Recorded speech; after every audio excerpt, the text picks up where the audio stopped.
Jupiter, king of the planets, gets its name from the Roman god Jupiter, the sky god who was believed to oversee all aspects of life. In Roman mythology, he was the god of thunder, king of all gods, and protector of the Romans. It was thought that the god Jupiter originated from the Greek god Zeus.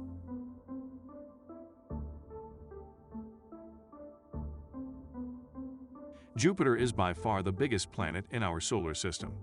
It is twice as massive as all the other planets combined. Its radius is roughly 43,000 miles and orbits about 5.2 astronomical units from our Sun.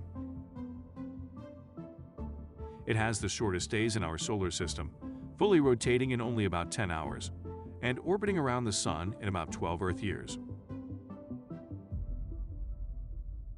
Jupiter is a gas giant made of mostly hydrogen and helium, taking shape about 4.5 billion years ago when gravity pulled swirling gas and dust, becoming this gas giant.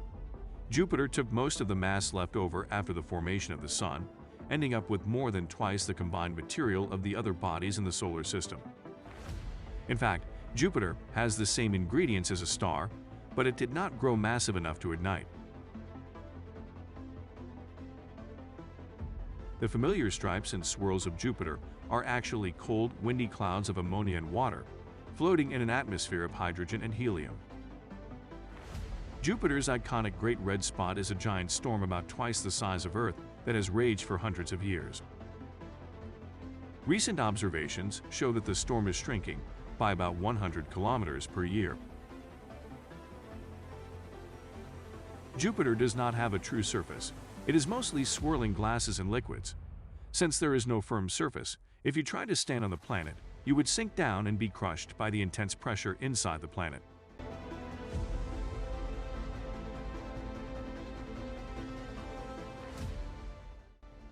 The discovery of Jupiter took place in 1610 by Galileo with a small telescope. At the same time, he discovered 4 stars surrounding Jupiter. After a short amount of time, he concluded that they were moons in Jupiter's orbit, now called Io, Europa, Ganymede, and Callisto. He originally referred to the individual moons numerically. As of today, there have been 79 moons total reported orbiting Jupiter. Only 53 have been named, and another 25 are awaiting official names. Jupiter's moons are separated into 3 main categories. The most inner moons that were originally founded by Galileo are the 4 Galilean moons. Next, at a distance of about 10 million kilometers from Jupiter, are the prograde moons. There are currently 7 moons, and they orbit in the same direction that Jupiter rotates. And beyond that, at a distance of 25 million kilometers, is the retrograde group going around Jupiter in the opposite direction of Jupiter's rotation. One of the new moons, Val Tudo, is a prograde moon, but at the distance of a retrograde moon, Val Tudo goes the opposite direction of the rest of the retrograde moons. Later in 1977, the twin spacecraft Voyager 1 and Voyager 2 were launched by NASA to conduct close-up studies of Jupiter and Saturn. In 1979, it was discovered that Jupiter had a faint ring system made up of dust. As of recently, NASA's space probe, Juno, was launched in 2011, arriving at Jupiter in 2016 collecting data and observing the planet.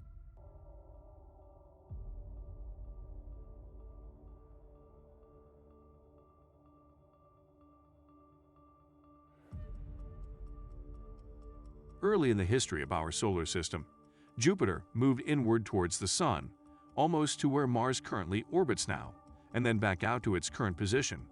The migration through our solar system of Jupiter had some major effects on our solar system. Some of the effects of Jupiter's wanderings include effects on the asteroid belt and the stunted growth of Mars. Besides the Sun, Jupiter dominates the solar system. Its gravity affects the orbits of other planets and has a large role in preventing asteroids from coalescing into a planet. In our solar system, Jupiter can eat up any asteroid or comet that ventures near, earning the nickname vacuum cleaner of the solar system. Some astronomers believe that one reason Earth is habitable is that the gravity of Jupiter does help protect us from some comets. Long-period comets in particular enter the solar system from its outer reaches.